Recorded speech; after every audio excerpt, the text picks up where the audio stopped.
In this video, we'll be taking a look at two fighters who truly hate each other. These two have fired more shots at each other than all the shots fired in the damn Vietnam War at this point. They've ripped each other saying the most ridiculous things on social media and at UFC events. And today, we'll be diving right on into one of the biggest rivalries in MMA. As you already know from the title of the video, we're talking about Tyron Woodley and Colby Covington. We will start from the very beginning of how this all started and where they stand today as of early 2019. Let's get it, boys. The first incident I could find that sparked their public feud was back in June of 2017. Colby Covington called out Woodley after defeating Don Kim at UFC Fight Night 111. But this call out was very generic and it didn't make very many headlines. The real trash talk came a couple of hours after the fight during the post-fight interview, where Colby Covington was asked a question about Woodley and he had this to say. And after the fight, you called out Tyron Woodley. You said you wanted the title fight. Now, you know, certain time has passed since you were in the octagon. So what is the next logical fight, do you think, for you going forward? I know Tyron Woodley got tired just watching this at home. You know, last time I trained with him, it wasn't even competitive. You know, he gets tired just watching this. I'll break him in half. Later on, Covington striked again during an interview when he was asked why he disliked Tyron Woodley. Here's the audio, check it out. It just came from his fakeness, man. We trained together, you know, at American Top Team a couple years ago, and just his shadiness. As soon as I got to UFC, you know, he acted like he didn't know me. He just tried to like act like I was, you know, nobody. Didn't give me any respect when I was at the UFC events. I'd say what up to him, you know. He'd act like he didn't know me when he was in front of Dana. So, you know, he's just fake, man. He's a shady guy, man. I don't trust the guy, man. And then also, you know, I see his interviews, man. He's always playing the victim role. Come on, bro, like. No, not just because you're boring fights and no one wants to see you fight anymore and you want money fights, that's not it. You're a boring fighter and you're just not a money fighter. So I'm just sick of seeing playing the victim and acting like, you know, oh, everybody's racist because they think I'm a boring fighter. So, you know, there's real hate and there's real bad blood between us. And if we get in that octagon, man, I swear it's going to be the most exciting welterweight title fight you've ever seen. Also, on occasions, Covington would put out tweets like this one, ridiculing Woodley. But Covington was just warming up, because on October of 2018 at UFC Fight Night 119, after defeating the human boa constrictor Damian Maia, Colby Covington called out Tyron Woodley in the post-fight interview. Check it out. Colby Covington, you asked for Damian Maia. You got Damian Maia. Why did you ask for this fight? And did it go as you expected it to? I should have knocked him out. Brazil, you're a dog. All you filthy animals suck. I got one thing to say. Tyron Woodley, I'm coming for you. If you don't answer the front door, I'm going to knock it in, and I'm going to take what's mine. That welterweight belt. We ain't translating tonight, baby. All you need to know is, bring me my belt. Where you at, Tyron Woodley? Colby Covington, my God. After Woodley heard this, he took to Twitter and responded with the storm of tweets.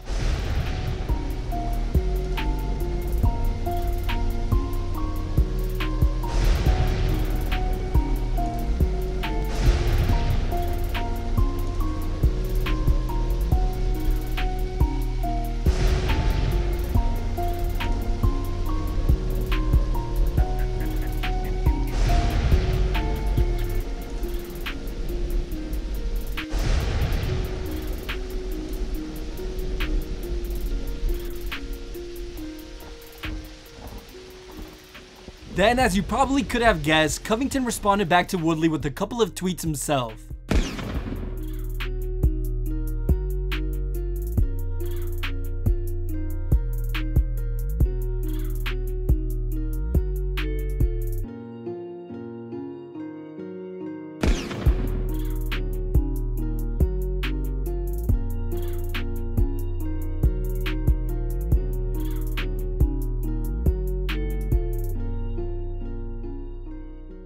Then Woodley dropped the damn nuke from Nagasaki, telling Covington to shut his mouth before he releases the DMs Covington's sister sent him. Jesus!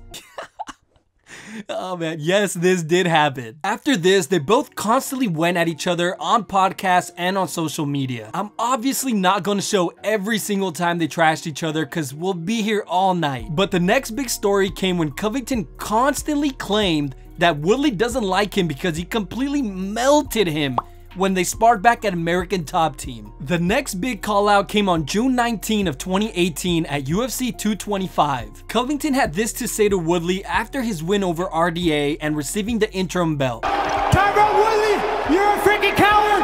Why'd you let this little filthy animal take this ass whooping tonight? This is supposed to be you! You can't run, you can't hide no more, Tyron Woodley! I'm coming for you! Let me say this is the real championship belt, Tyron Woodley! If you got something to say, come see me!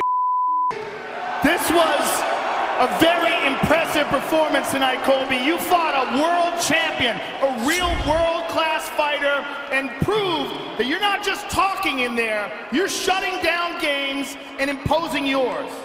No one can stop my will, Joe. No one can go 25 minutes with here. Tyron Woodley knows that last time we trained, I melted him. He was done after 2 rounds. The same thing will happen when I unify my belt. Well, that will be next. Congratulations.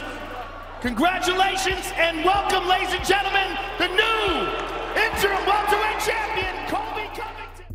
After this call out, the feud quickly escalated. Woodley must have had enough because he decided to dig out the skeletons that were hiding in Colby's closet, under the sink, between the couch, and even in the damn toaster. Woodley claimed it was over, that he was gonna come out and expose Covington once and for all. He came out claiming Covington was a sore loser who at one point was getting paid by Woodley to get mopped across the mats at the American Top Team gym. I mean, check it out for yourselves. This is the interview of Woodley exposing Covington. He is very terrible at talking crap because I think he thinks he has to do that to promote a fight. And he used to just be my training partner. I used to pay to beat him up. So. You used to pay him, oh, he was your partner, so you paid him. He fights for the same team I fight for. We both fight for American Top Team. In the beginning, when he first was getting into fighting, I used to pay him like $500 a week. He'd come in to St. Louis, I put him at a place, give him a rental car, pay for his food, and he would be my training partner. Yeah, yeah. So basically, when I say that, it's jokingly, but it's actually true. Does this animosity go back before, like how long does this go back? Or is this just well, because we never really had animosity fight? because he wasn't even a professional fighter yet. Yeah. And I was getting ready to fight for a #1 contendership fight, and I brought him in to help me out. And I just remember, I can say whatever I want to, can I? Yeah, yeah, go ahead. All right. I'm not gonna use my Fox filter.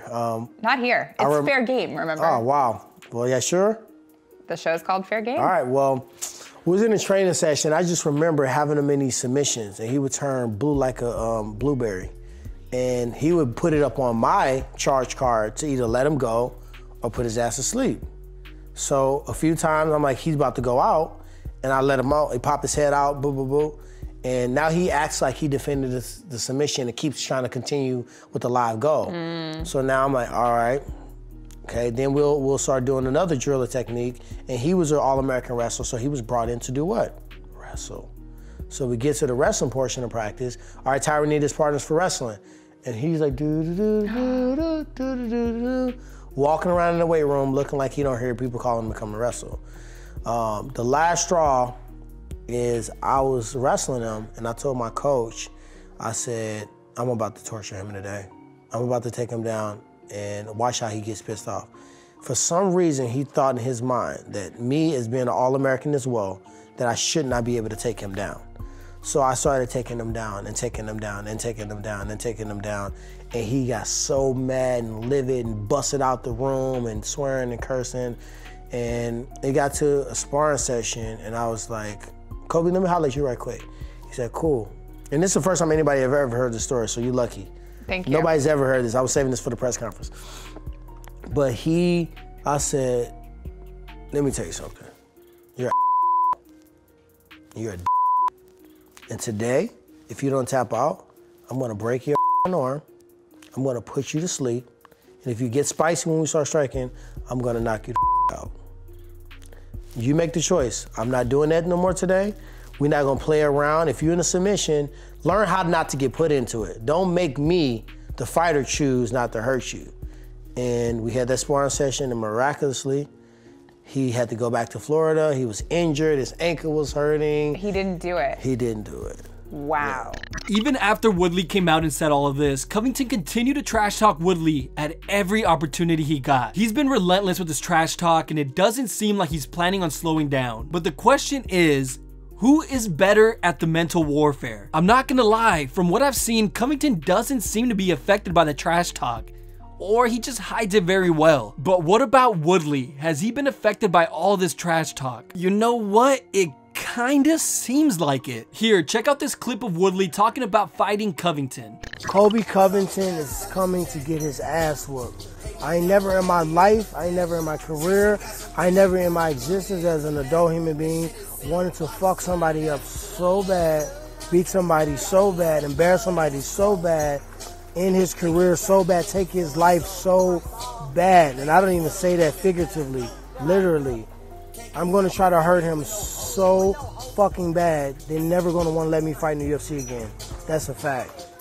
It definitely seems like he's going into this fight emotional, but will this affect how Woodley performs on fight night? I guess we'll just have to wait and see. After both fighters have been talking major trash to each other for months and months on end, basically selling the hell out of this fight, and it was getting closer and closer to fight time, Dana White went back to his desk, took a deep breath, and scheduled Woodley versus Usman. Are you kidding me? I mean, Ariel Helwani, a very well-known MMA journalist, took a poll asking fans who they wanted to see Woodley fight next. And what do you think the fans' response was? Well, it's obvious. The fans want the Woodley-Covington fight. Big surprise. The fight has been getting hyped up for like a year. Of course we want to see this fight. Woodley then took the same poll on his Twitter, and you won't believe the results. The exact same thing. I mean, come on. What's the point of having an interim belt if you're not gonna honor it? The fans expect to see the interim belt holder to fight the champ because they've earned it. That's the whole point of the damn thing. The interim belt is just a complete joke at this point, but I'll make a video on this soon because I have a lot of things to expose on this meaningless piece of plastic trash. Now, let's break down why the fight got skipped. If you were to ask Uncle Dana why he skipped the Woodley-Covington fight, he will tell you that it's because Covington turned down the fight when it was offered for September 2018. But according to Covington, he had nasal surgery and wouldn't be ready until November or December, so the fight had to wait a month or two longer. And because Covington couldn't make the September deadline, Dana White hawked the biggest loogie and spit on his damn interim belt and told Covington to get to the back of the line. Then a few weeks later, Covington was offered to fight Usman to see who will fight Woodley next. I mean, do I even need to say anything at this point? Why would he fight Usman to determine who fights Woodley? We already did that when he fought RDA. It makes zero sense. Covington has the interim belt, so the only fight they should be making is a fight with the champ. It's that easy, my guy. And of course, Covington turned down the Usman fight because he's already the interim champ. But as we all know, that means absolutely nothing nowadays. And since Covington turned down 2 fights back to back, the UFC scheduled Woodley versus Usman, a big kick to the beanbags of Colby Covington. I don't blame Covington for turning the Usman fight down. After all, he just wants the fight that he's earned. Covington has recently came out to say that he believes he got skipped to fight for the title because Dana White is angry with him because he was getting the attention from one of Uncle Dana's side chicks. I mean, I don't know if this is true, but it sounds pretty funny. No matter what you think of Covington, whether you like or hate him, majority of us accept the fact that he is a complete animal in the octagon. But as far as what he does outside the octagon, So to end the video, I just want to ask you guys, the fans, if Woodley were to win against Usman, do you believe he will get a crack at Covington? I mean, that's the fight that makes sense, right? Or are you guys glad Covington got skipped? Some people like Michael Bisping have came out to say that he deserved to get skipped after talking so much cringy trash talk. I don't know, to me it kind of seems like Dana White doesn't like either Woodley or Covington. So I wouldn't even be surprised if they never make the fight happen, even though it makes the most sense. But of course, let me know what you guys think down in the comment section. But definitely like the video and subscribe with notifications on, and I'll see you in the next video. Peace.